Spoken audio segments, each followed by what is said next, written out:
Well, welcome to Christ Church, Chorleywood, and to today's reflection.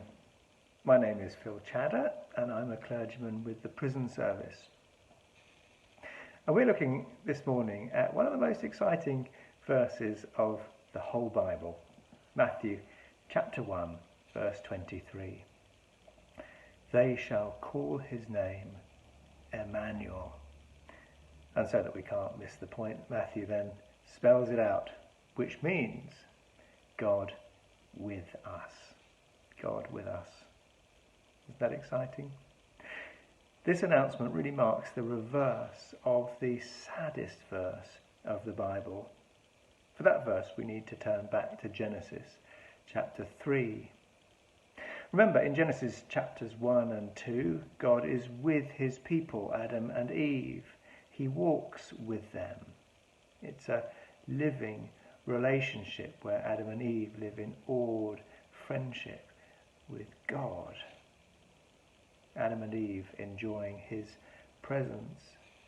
Yet then they make a declaration of independence. They thought that they could enjoy God's blessings without walking in God's ways. And God expels them. That's the saddest verse of the Bible, chapter 3 of Genesis, verse 24. So God drove out the man and the woman.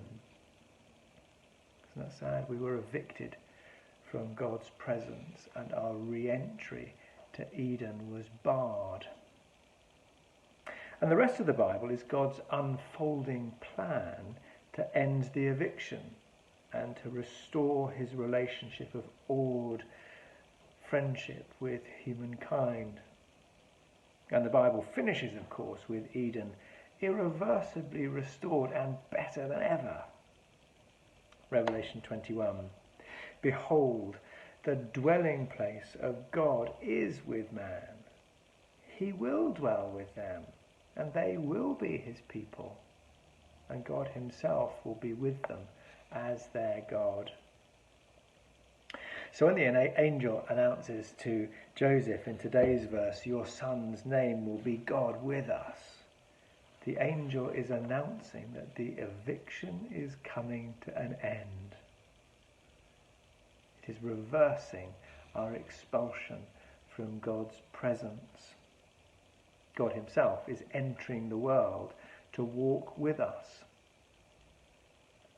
In the Old Covenant, he had given his people a land to live in. But now the location of God's blessing is not in a place, but in a person. Come to me, all you who are weary, God with us will say. In the Old Covenant, he had spoken through the prophets. But now we'll have someone who speaks with his own authority. You have heard it said, but I say to you. In the Old Covenant, God's presence was in the temple. But now we have one who tabernacled among us, who could say, destroy this temple, and in 3 days I will raise it up. And they shall call his name Immanuel, which means God with us. The eviction is over. The expulsion is being reversed.